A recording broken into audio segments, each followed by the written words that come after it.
Welcome to the Empowerment Show with Melissa Heisler. Every week, discover new personal choices with practical, inspiring guides. And now, here's Melissa. Welcome to the Empowerment Show. I'm Melissa Heisler from It's My Life, and it is your life. Live it. Today, I am thrilled to be joined by Joe Diamond, and the illusionist Joe Diamond, I guess, and we're going to talk about illusion versus reality. Yes. The delusionist is my friend. The delusionist. I don't know if we're good there. We went on a tour of Florida back in December, and we kept calling it the Delusions of Grandeur tour. Oh, so that's a good name for a tour. That's what you do to entertain yourself in a 20-hour car ride. Yes, you do. Yes, you do. So I want to talk about your magic. Okay. Because you don't really do magic, do you? Oh, I wouldn't say that. I do consider myself a magician. I've always loved magic in all its forms, not just what. We'll just make it clear right here in front. Theatrical magic. There's basically two kinds. There's theatrical magic and there's magic with a K, ritual magic or whatever you want to call that. And I've always been fascinated in both, to be honest. There's a great book that a friend of mine co-wrote. It's called The Magic Mirror by David Parr and Robert Neal. And in it, they break down all the different kinds of magic, everything from word magic to emotional magic to theatrical magic, and how they all intertwine, and they all connect. And I mean, definitely I make my living doing theatrical magic. I've done it ever since I was a kid. It's a hobby, it's a fascination, and it's my livelihood. That said, I have always enjoyed blending the other kinds into it. Yeah. I've studied everything from mind reading to fortune telling, psychology, NLP. And I try to... And NLP is Neuro-linguistic programming, yes. I've studied it. I'm not the best at it. I'm not the biggest authority on it, but I use it slightly in some of my work. And I like to blend it all so that it's really unclear what's happening. I think good magic in all its forms really both gives us a mystery and reminds us of the bigger mysteries. And if I can incorporate some of those bigger mysteries into my work, then I kind of see that I've skipped a step, and if that makes any sense. I think so, okay. And I want to talk more about that because I think one of the terms that I love that you use is paranormal. Yes. Versus magic. That's sort of become my brand. My website is a Paranormal Magician. A lot of websites and newspapers in the Chicagoland area have called me a paranormalist, which I love. Recently, the San Francisco Examiner came to see one of my shows in Chicago, and they called me an occult aficionado. Okay. That's going to be on the new business cards. I love that. I read that. I was like, I'm going to use that. And yeah, I mean, the thing I like about the word paranormal and why I use it to describe my work is, to me, it's very different than supernatural. To me, supernatural is something that is more, I don't know if ethereal is the right word, but it's more emotional. It's more, I guess, if for lack of a better word, supernatural. It's extra natural, basically. Okay. Whereas paranormal means outside of the normal. Okay. And that pretty much encompasses everything I do. I mean, even if we're just going to go to theatrical magic, learning the techniques behind, for example, there's a classic move that was used by gamblers and later adapted for magicians, known as the second deal. And what it is, you can keep the top card on deck and you can deal all the cards out to everyone else. So if you've got an ace on top, you can deal it to 5, 6, 7 players and deal that ace to yourself by just dealing the bottom or the second card. There's also a bottom deal where you can deal the bottom card. And to me, that's very outside of the normal because you're practicing for hours and hours and hours on something nobody's supposed to see. I guess that's a lot of what you do. Well, yeah, exactly. You spend time so people don't see exactly, what you do. Exactly. And I've always tried to blend different skill sets. Another thing that's always fascinated me has been the sideshow, things like sword swallowers, fire eaters, and I have friends who do that stuff, and one of them taught me an old sideshow act called the human blockhead, which I think you did it on WGN. I did that on WGN I News. saw that. Grossed out 2 of the news anchors. It was funny because one of the producers that was on location with us came in. He's like, they're saying there was a whatever percentage rating spike at that moment because everyone was shocked because the one news anchor completely turned away so her back was to the camera. And then the one person was saying, wow, that's the first time I think Robin has only wanted to face that way on camera ever. And and the fascinating thing with that for me, and what sort of fascinated me about it when I was younger, was, you know, if I do, like, let's say I take one rubber band, put it behind the other, and show they're locked together and rub, and they pass through each other. Mm-hmm. And I always thought to myself, okay, I want my magic to look as real as possible or be as real as possible. If it can't be as real, I want it to look as real. And there was a day where I was thinking to myself, well, yes, if I could melt them through each other, this is exactly how it would look. And then I started doing sideshow work where when the nail goes, for the Human Blockhead Act, when the nail goes in the nose, there's no trick. The nail doesn't collapse. I don't have a prosthetic head. It's an old skill. It's an old technique. I know where to put it properly and everything, so I'm not injured. So you're actually putting yes, a nail in. Yes. There's no. But what's great about it is that people, well, like, sort of like you're responding now, people look at it and go, well, how's that done? And it's like, well, it's for real. And that's when I realized, when I was working on this rubber band effect, I was like, well, even if I did have magical powers to pass things through one another, people would still say, oh, you probably just have fast hands. So that was a big breakthrough for me, and that's when I realized, you know, I just want it. I want people to be entertained, first and foremost. I am an entertainer. That's how I make my living. That's my passion. But beyond that, I want people to at least come away with some questions and some mysteries. And incorporating my interest in the paranormal into my work definitely has helped that. Absolutely, and I've seen you perform a few times, and up close as we are now. Yeah, and even closer. Yes, yes, and I've seen the rubber band trick. Mm-hmm, mm-hmm. Can I call it a trick? Is that insulting? A couple magicians. It's funny you say that because a couple magicians do get really offended if you use the word trick. Just for my own personal use, I prefer the word effect because it's like a special effect. I mean, no one says, "Oh, that was a good gaffe in that movie." You know, when they had that giant squid come down and pick up the pirate ship. You know, it's a special effect. My friend David Parr, he wrote a wonderful book on magic, and in it he describes the 3 basic ingredients of a magic piece, and he called it the effect, the method, and the presentation. The effect is what you, the audience, sees, which is the rubber bands going through each other. The presentation is, well, imagine something's holding you back in your life, and if you believe nothing's impossible, you can achieve anything. That's the presentation. And the method, well, I won't go into that. That I've got to keep a secret. Spoiler alert, the rubber bands going through each other, it's not real magic. and I'll tell you, I've seen that, and I want to believe it's really. Oh, well, that's the thing too. That's the thing too, and that's the thing. It's like I really want things if I always have the dream image in my head, and I don't want it to be compromised. There's a lot of magicians will probably be upset if I talk about this, but there's basically. It's basically a theory in magic known as invisible compromise. Whereas, let's say, and this is true for certain things, but let's say, for example, I was going to have someone think of a word, okay? And the original theory of invisible compromise was if you asked them to think of a word, you just asked them to think of a word. You wouldn't give them a list of words or something like that. But the problem with that is that, in that case, the list would maybe have, maybe a couple homonyms on it, like right, R-I-G-H-T, and right. So, you could say the same thing, but it looks different on a sheet of paper. Right. But the problem with that is that if someone says, hey, let me look at that sheet of paper again, or that's blown, and then if you have them just think of a word, well, that sounds super fair, but really, we're only going to think about the same 100 or so words. Right, apple. So yeah, exactly. Apple, house. Ask someone to draw something. It's going to be a house, a flower, or a smiley face 9 times out of 10, or a heart every once in a while.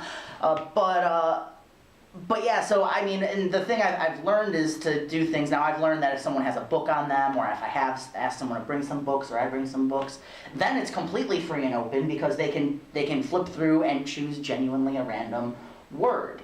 And I like thinking in those terms. Whereas if I can't really do this, you know, well, let's imagine, for example, I really could do this. If I really could do it, what would it look like? And then I try to make it look as close to that as possible. Okay.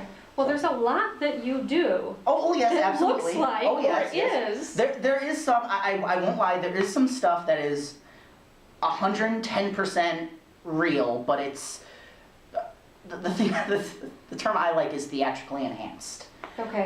Going back to the Blockhead video, which again, I'm going to reference that because it's easy for people to find on the website and YouTube and everything.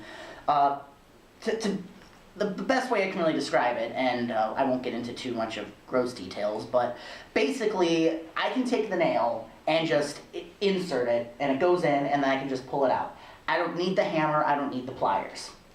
But what's interesting is when you use those items, it makes people sort of feel like that's needed.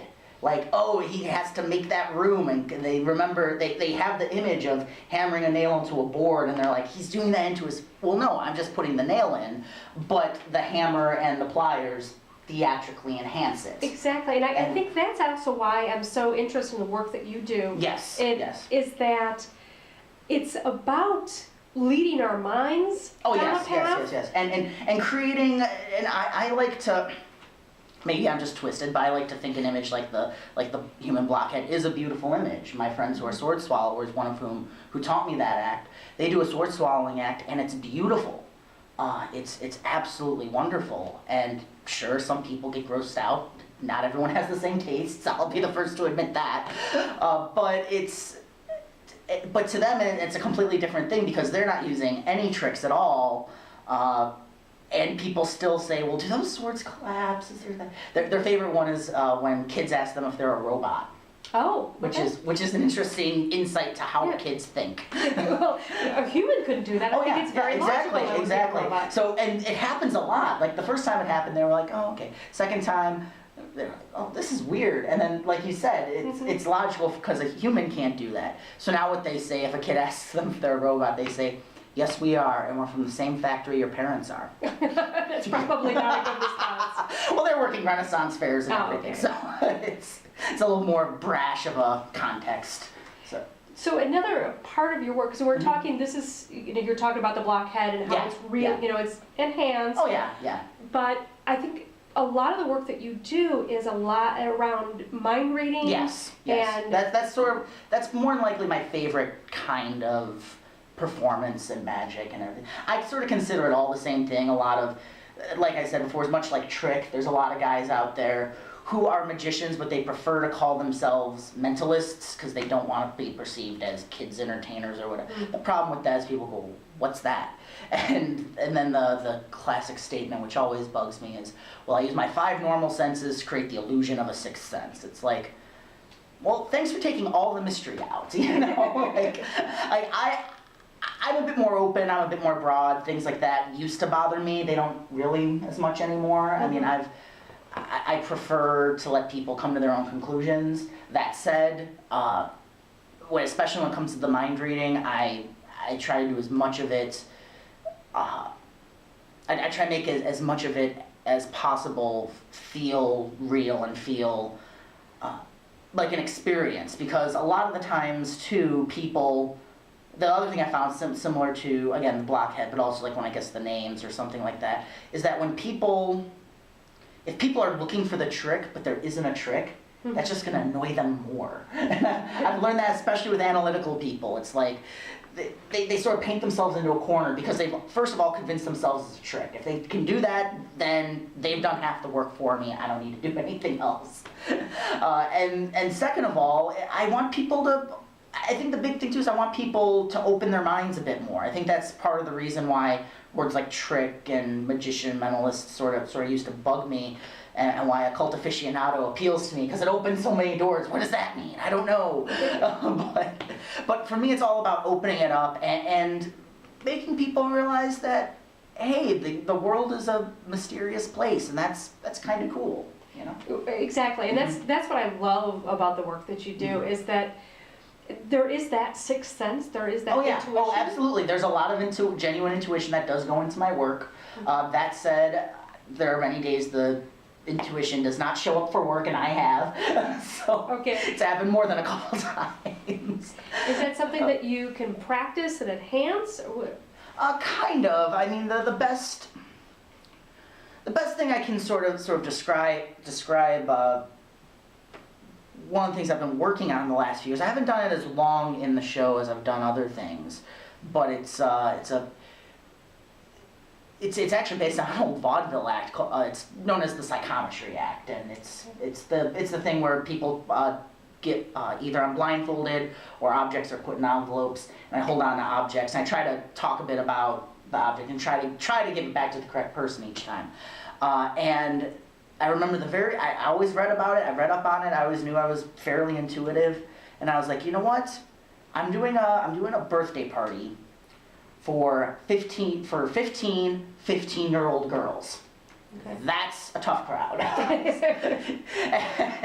Because if they smell fear or the least bit of dishonesty or BS or anything like that, they'll call you out on it. They love to do that. It's terrifying. But I was like, you know what? If they're on board, I'm gonna finally try this. This was only about like 2.5 years ago, not that long ago.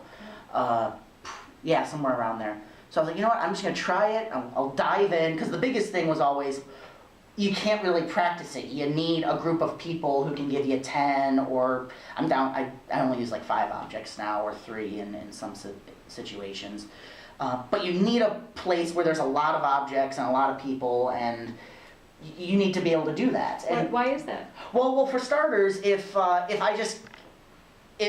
and this is the thing I sort of learned, is if I take the object back, if I'm just doing it with one person, and I'm just going to do a reading on the object about what I feel, well, because I've studied a lot of like Sherlock Holmes type cold reading of techniques and body language techniques, I without even this, I could look at someone and get a lot of cues off of. If you watch Sherlock Holmes or Sherlock or The Mentalist or Psych, you know exactly what I'm talking about.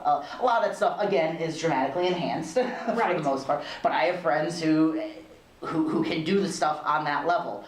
I know a bit about it. I'm by no means an expert in it, but I know enough to where I could use it. But at the same time, the whole point of psychometry is to not think and just go with whatever comes to you. Okay. And when you know too much about the person, you can't do that, especially starting out.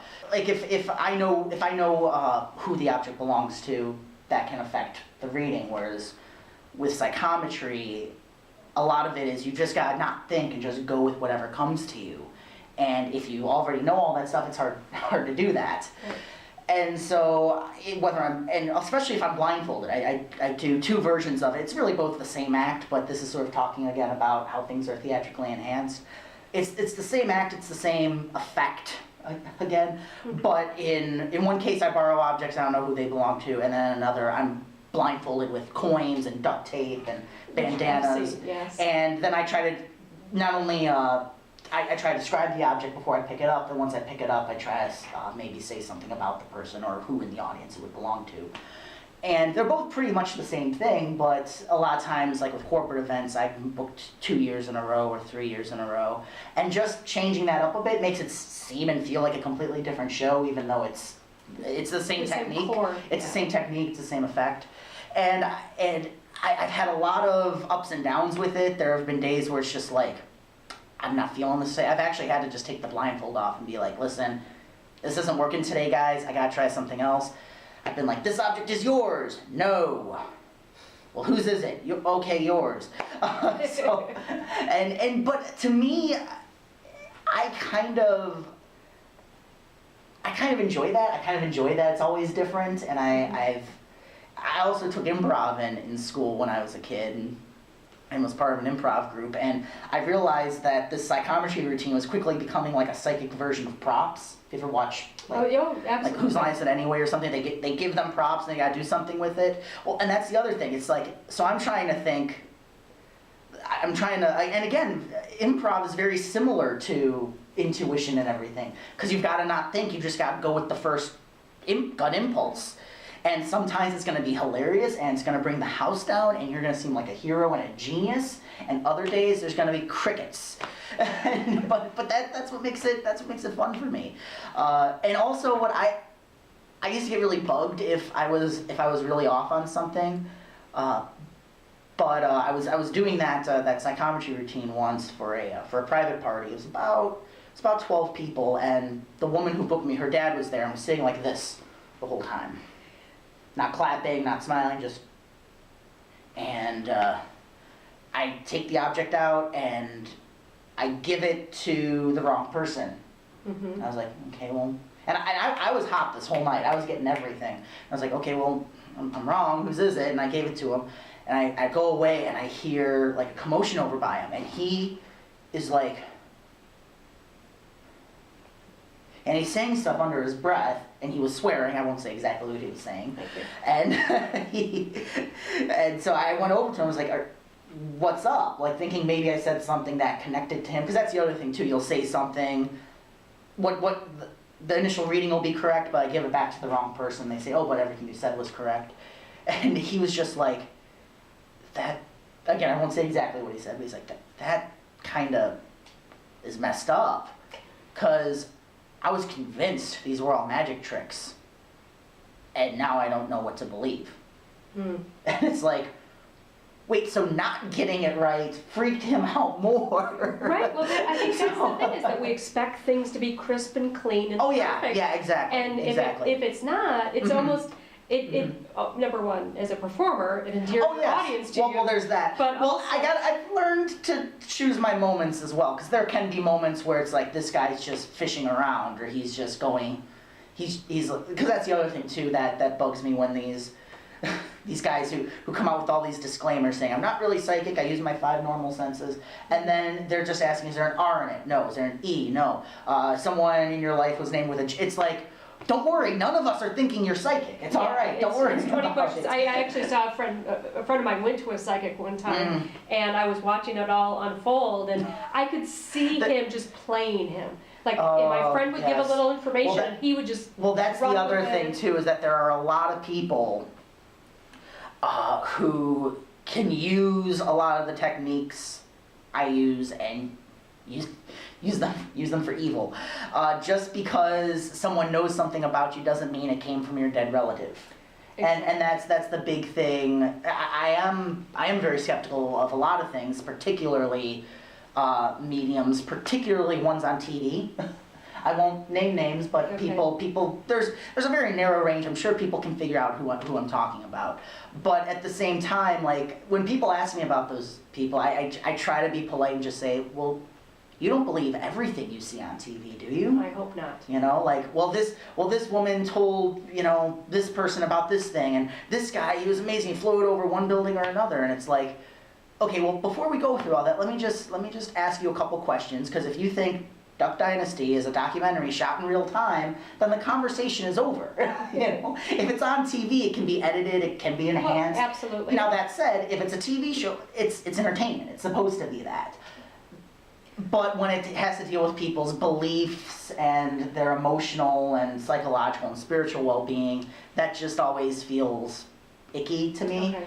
And I have done, when I was younger and learning these things, and I remember watching a medium on TV, and he was doing all the stuff I was learning in this book, which is known as cold reading, and I was like, one part of me at like 12, I was like, oh cool, new magic trick.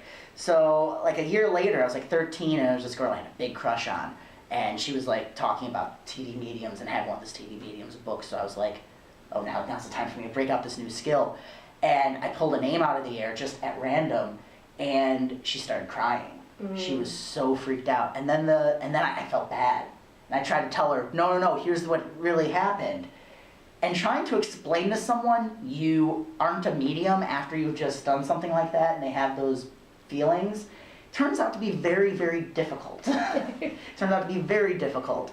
The Fox sisters, who sort of were the women who popularized spiritualism at the turn of the century, at the end of one of their lives, she exposed how they did all this stuff, like in front of her congregation, her church, news press, everything, and it did almost nothing. People still wanted to believe. And that's why I'm very careful. Like, a lot of times when people hear the word paranormal, they do think it just means ghosts, and it doesn't. I mean, that is, I do a seance recreation in my show, but I don't talk to anyone's dead grandma or. So when you're talking like about doing these, pulling that woman, the name, it's not that you're tapping into. You're not talking to anybody on the other side. No, I'm not talking to a spirit, but I can. But you are tapping into something. Well, yes, but I do feel. But at the same time, just because I'm tapping into something doesn't make it okay for me to say it's someone's dead relative. There's another debate with some guys saying, well, that just makes it more powerful, and if you're kind to the person, and that's fine. But I mean, I just don't want to be a therapist. I mean, I'm there for a lot of my friends, a lot, and but at the same time, not that I want to be like, well, this is a complete stranger. If I want everyone to leave the show happy, and if they don't, I feel like I failed on some level, and that's just where my line is. Just because I can genuinely read someone and get something off of them without any tricks doesn't mean I can say, well, it's from this other higher power, Right. So. And it's hard, and I think anybody who's tapped into another source. Yeah. I think it's so hard to talk about it. Yes. Because it's something you experience. Well, there's that too, and that's the other thing, which is, I mean, when it comes to TV mediums and everything, it's very difficult to disprove that. You can't prove a negative, basically. Right. But at the same time, when, at least for me, if I see something that I can't. If I see something and it's claimed to be done by all these other things, and I know I can get very, very, very similar results without consulting a spirit guide or someone's soul or anything like that, to me it just kind of feels like, well, if you could really do that, it would look so much different than anything I could possibly do. You could get way more specific, way up front, and I just haven't seen anyone personally who can do that. Not yet. That said, I'm just because, I mean, I do consider myself a skeptic, but I also consider myself an explorer. I'm always exploring, I'm always searching, and I'm always trying to take in as much as possible. People come to my shows and they show me like photographs of like orbs and photos. Sometimes it's like, sorry, that's dust. And other times it's like, well, that's interesting and different. I don't know what caused that. You should look into this more. And I think that's good. I think we should. I think as much as I think mystery is important, I don't think we should use that as an excuse to stop learning and stop growing. Oh, absolutely. And I think since so many more people are open to this now, I think there'll be a lot of research and investigation and honing those skills. Because I've met, I think almost saying that it comes from this specific source limits you. Because once we label something... I think that too, yeah. Well, that's the other thing. That's the other problem I have with, like I was talking about those titles earlier, is that it limits. It limits so much. And it's a lot of fun to see you perform. It's fun to try to figure out, where that what the effect is. Exactly. But then there's also, even my skeptical husband would come to the show and start having thoughts that but I think that's good. That's good. I think the fact, I've had people come up to me after shows and say, I know you really are psychic, but you don't want to tell anyone. Don't worry, your secret's safe with me. And then the very next person comes up and goes, I know it's all BS and tricks, but I don't know how you did it. You're good at it. It's like, and they both, and that's when I realized as well, everyone gets a different show. Everyone's seeing it through their own filter, their own lenses. I had one woman who claimed that when I guessed the name she was thinking of, she saw me leave my body at one point. Wow. Now, I've not experienced such phenomena. I think I would notice if I experienced such phenomena. But at the same time, I'm not going to take that experience away from her, you know. But it's, as far as I'm concerned, I'm an entertainer first and foremost. Did people have fun? And there's that. And then after that, it's like, well, they thought at that point. as long as you know it's not easy, believe whatever scares you the least. So. Well, I wish we didn't run out of time because I wanted to talk to you so much about, because I think a lot of what you do is really helping people, focusing people on where they're at. You talk about people having different experiences, and it's all about our perception. Well, that's the other thing too. I mean, just like I love the term extrasensory perception because we see reality through our own perceptions, and I think by that regard we all have ESP to a certain degree as well. Absolutely. And I really enjoy making people wonder. Sometimes what they're seeing is exactly what they're perceiving, other times it's the complete opposite, and that's kind of fun. And the fact that it's live too, that's the other thing. So much of our entertainment is through it's through cameras. It's through cameras, and it's great. I mean, it connects us. I mean, I'm able to listen to a radio show no matter where I go off my iPhone on a podcast or whatever. But the fact that I can see people every once in a while, especially close up, they're like, he's here. This is kind of weird. Real human. Oh my goodness. It's kind of he's here. So, and that's what I think I love most about it. Yeah, that's great. And I thank you for coming today. Thank you for having me. I really appreciate it. Sharing a little bit about your sixth sense. No problem. No problem. Oh, by the way, I know I mentioned the quote earlier about the 5 normal senses create the illusion of the sixth sense. Yeah. That's not me. I only have a sixth sense to create the illusion of the other 5. Oh. Thank you for clarifying that. I really appreciate that. That's something a friend of mine, Philemon, once said, and I was like, I'm going to use that. And I know you've got a couple websites. Is it Diamond Cut Magic, or what's the best one to go to? The best one to go to is paranormalmagician.com. From there, you can find links to me on Twitter, me on Facebook, my YouTube series, which is a lot of fun. Well, thank you, yes. And there's can I plug one other website? Sure.